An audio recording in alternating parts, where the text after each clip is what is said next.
Olá, bem-vindos ao primeiro episódio do podcast Renaturalizar Portugal. O meu nome é João Almeida e juntamente com a Bárbara Marques. Olá, Bárbara. Olá, João. Vamos mensalmente abordar diversos temas dentro do tópico do rewilding, ou renaturalização em Portugal. E nada como começar pelo início. E vamos perceber o que é o rewilding. Sabes o que é o rewilding, Bárbara? Olha, normalmente quando eu tento explicar às pessoas o que é rewilding, eu digo que é basicamente nós acreditarmos que a natureza tem capacidade para se restaurar, mas que se nós dermos uma ajudinha, estes processos podem ocorrer de forma mais rápida e serem melhores sucedidos, ou bem-sucedidos. É isso? Sim, Bárbara. O rewilding é uma abordagem prática e progressiva na conservação da natureza. Trata-se de deixar a natureza cuidar de si mesma, tomar as suas rédeas, como tu disseste, muito bem, mas também como espécie-chave que somos hoje em dia, pessoas, podemos ajudar a acelerar esse processo, seja na introdução de espécies-chave, como os grandes herbívoros, e assim, ao acelerarmos este processo, vamos estar a permitir que os ecossistemas recuperem um pouco mais rápido e tornar-se mais biodiversos a médio e longo prazo. E mais selvagens, certo? Sim, sem dúvida. Mas o que é que nos traz aqui hoje, Bárbara? Queres explicar às pessoas? Então, nós estamos a lançar este podcast hoje porque é o Dia Mundial do Rewilding. Esta celebração é recente, teve início em 2021 e foi lançada pela Global Rewilding Alliance. Este ano o tema é Open to Action, ou seja, o objetivo é mostrar como ações tangíveis no terreno podem provocar mudanças reais, tanto para a natureza como para as pessoas. Por exemplo, tu falaste da introdução dos grandes herbívoros. Sim, como temos o exemplo do Grande Val do Coa, da introdução dos cavalos de Sorraia e dos tauros, que são uma espécie de vaca que foi selecionada para mimicar o papel do Justin Tauro na paisagem.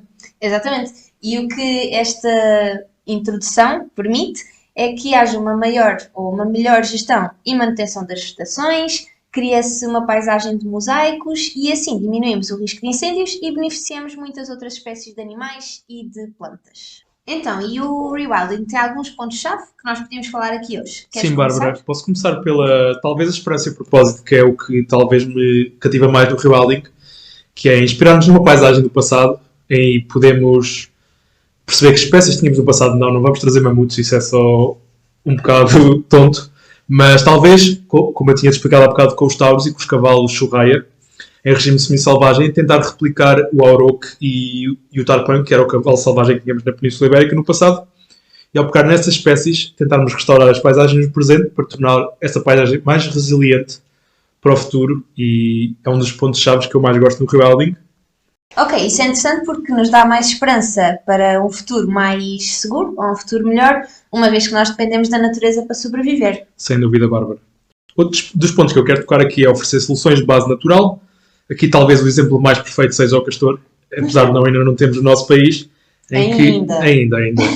É ao criarmos, por exemplo, tu estás dentro do que são Beaver Dam Analogs e sabes o papel que o castor tem na paisagem. Mas sabemos que o castor, por exemplo, tem, ao criar as suas barragens, está a reduzir um pouco a velocidade do nível da água, está a abrandar, está a combater as secas e, de certa forma, também está a criar caminhos de corta-fogo. E mesmo tendo o castor na nossa paisagem, podemos pegar nesse modelo de criar barragens semelhantes à do castor e, de certa forma, podemos aplicar isto na nossa paisagem mais urbana e tentar mitigar efeitos como os das cheias, das secas. E eu acho que é um exemplo perfeito do que são oferecer soluções naturais baseadas na natureza. Tu já fizeste uma Beaver Dam Analog no teu Sim, terreno? fiz um protótipo no reverse sazonal que eu tenho lá, mas até Já agora estás a ter vi algumas espécies, mas ainda não percebi se foi graças à Beaver Dam Analog que construí, mas pelo menos consegui abrandar o fluxo da água e as espécies começaram a surgir. Boa. E pronto, isto traz-nos alguma esperança também para desafios que vamos ter no futuro a nível ambiental, social, económico e relacionados com o clima, como tínhamos mencionado anteriormente. Sim, porque a verdade é que o rewilding tem muito a ver com a natureza, ou tem tudo a ver com a natureza, mas a longo termo acaba por ter benefícios também sociais e económicos, como tu disseste. Sim, um pouco mais, como estava a falar, que ainda não tinha ainda conseguido medir os efeitos. O rewilding também significa agir um bocado de forma inovadora, não sabes bem o que é que estás a fazer, e assim também com os fracassos ou com os sucessos estás a aprender, e o rewilding é um tema bastante recente no que toca à ciência, e é uma forma complementar de ajudarmos a conservação da natureza também. Bárbara, o que é que achas que é o trabalho à escala da natureza no rewilding? Então, eu diria que em vez de nos focarmos só numa espécie, ou num ecossistema, ou num espaço em específico, tentarmos trabalhar de forma mais geral. Ampla, sim. Mais sim, ampla, de forma sim. mais holística. Basicamente o rewilding é isso, não, ao contrário da conservação tradicional.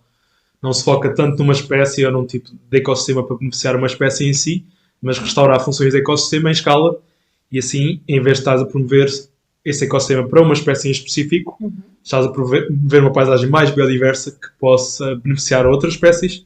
E o ponto interessante do rewilding é que podemos inspirar-nos no passado, como já mencionámos antes neste episódio, mas podemos estar a criar um ecossistema totalmente diferente do que era até agora. E é nessa forma que temos de ver um pouco a natureza, porque a natureza é dinâmica, não é algo estático. E pronto, o rewilding é muito forte nesse aspecto, porque tira-nos logo essa pressão de termos um objetivo final e estamos a dar espaço à natureza para se reinventar e adaptar-se e tornar-se mais resiliente para o futuro. E isto também implica talvez ponderarmos em algumas introduções assistidas, mas vamos deixar este tema para outro episódio, porque é pano para mangas. E pronto, agora vamos entrar num ponto interessante também do rewilding, que eu acho que é o teu preferido, não é, Bárbara? Sim, eu acho que a minha parte preferida do rewilding é o facto de as pessoas serem incluídas. O objetivo aqui é também que as pessoas tenham um papel prático na equação do rewilding. Sim, eu acho que um dos pontos-chave do rewilding é esse mesmo, em não tirar as pessoas da equação, porque se virmos bem, hoje em dia temos um papel quase impossível de mitigar ou tirar da paisagem e sem as pessoas sejam locais nas áreas de rewilding, eu acho que o sucesso a longo prazo destes projetos é impossível porque precisamos dessas pessoas on board. Sim, e vai acabar por também criar novas oportunidades económicas que se calhar antes não existiam. Eu acho que nós aqui podemos pegar muito rápido no exemplo do Vale do Coa. Sim. Tu já estiveste lá, se calhar consegues explicar melhor o antes e depois do Centro Rewilding. Sim, a Rewilding Portugal abriu o primeiro centro de rewilding da Europa em Val de Madeira, que é Concelho de Pinhel, na Guarda, em que basicamente restauraram um edifício antigo que estava ali na cidade como estava muito perto da área ali deles do Ermo das Águias, de forma a acolher turistas.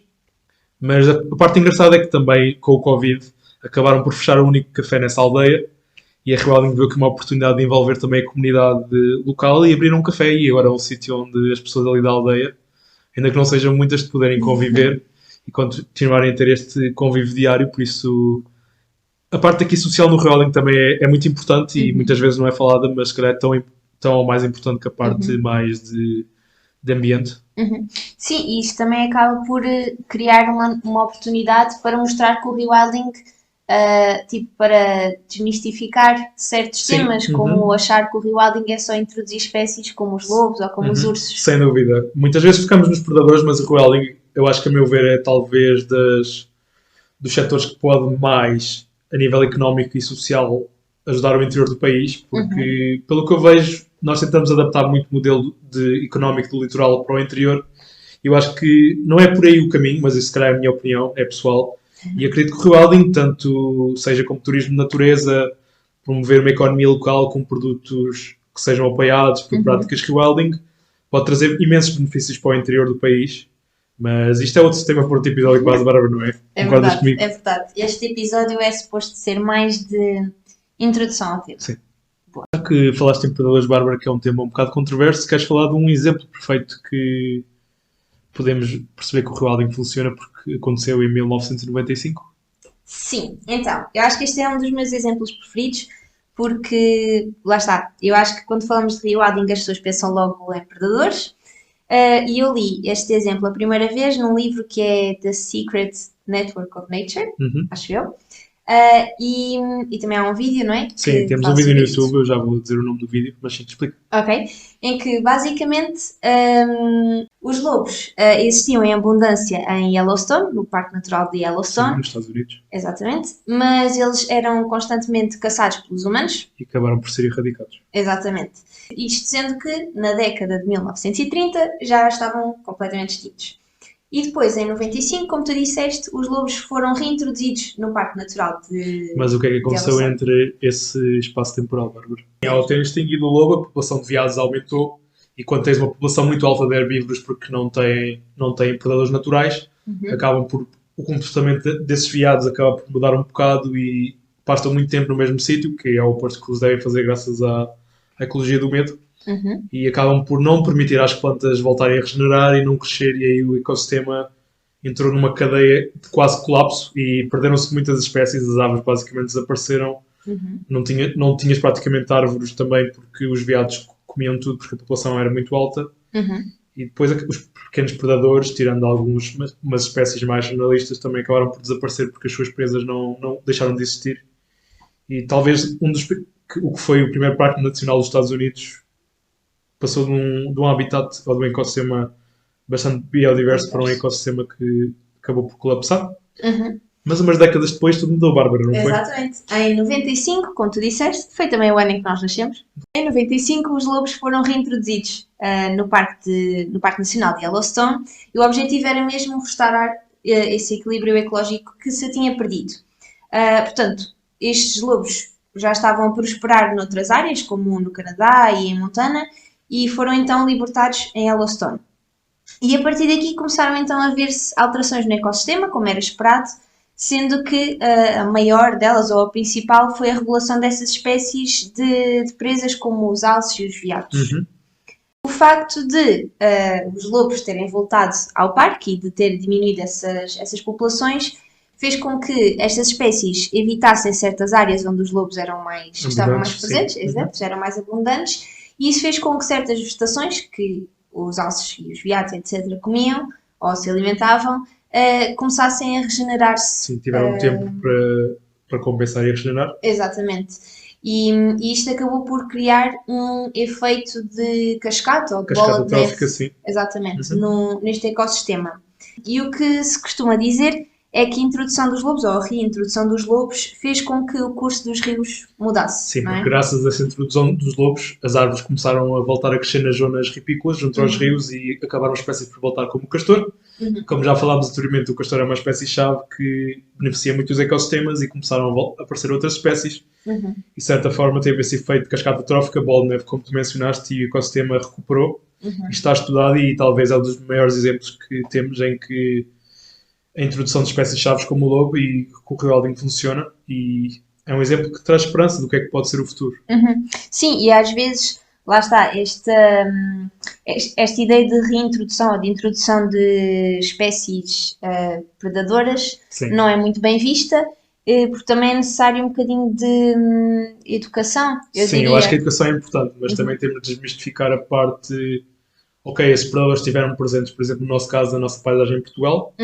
Há zonas que eles poderiam voltar, sem dúvida, mas há outras zonas que não faz muito sentido. Claro.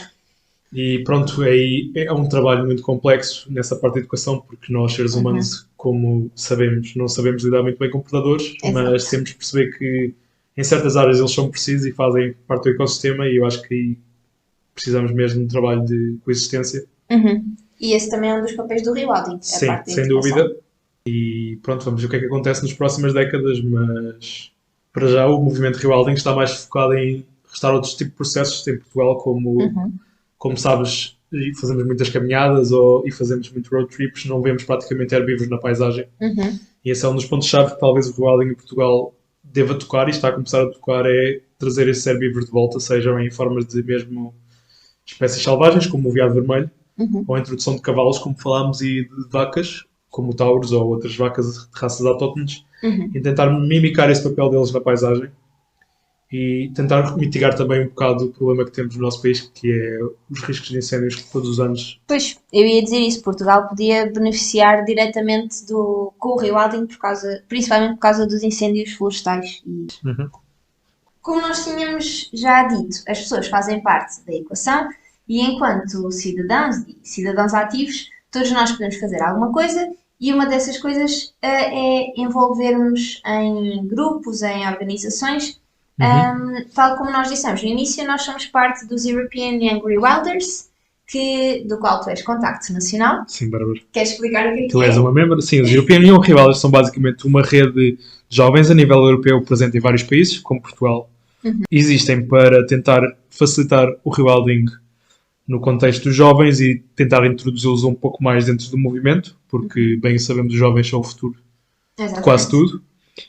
E pronto, esta ideia deste grupo surgiu focada nos jovens, tem uma parte educacional importante também, e nós também estamos a trabalhar um pouco dessa parte em Portugal, seja em palestras, no futuro, workshops, seminários, mas também a parte prática que estamos a tentar explorar um pouco em Portugal e que esperemos que consigamos nos próximos tempos, seja na limpeza de florestas, praias, remoção de espécies invasoras, plantação de espécies autóctones, intervenções de restauro ecológico e pronto. E até mesmo aquela questão de fazer censos de certas espécies, certo? Sim, ajudar as organizações a fazer censos para perceber a população de espécies e de certa forma criar aqui uma sinergia entre organizações e de certa forma também promover o networking entre as organizações que já se focam no rewilding e quem sabe tornar o rewilding mais interessante também e trazer novas organizações e pessoas para o movimento em Portugal.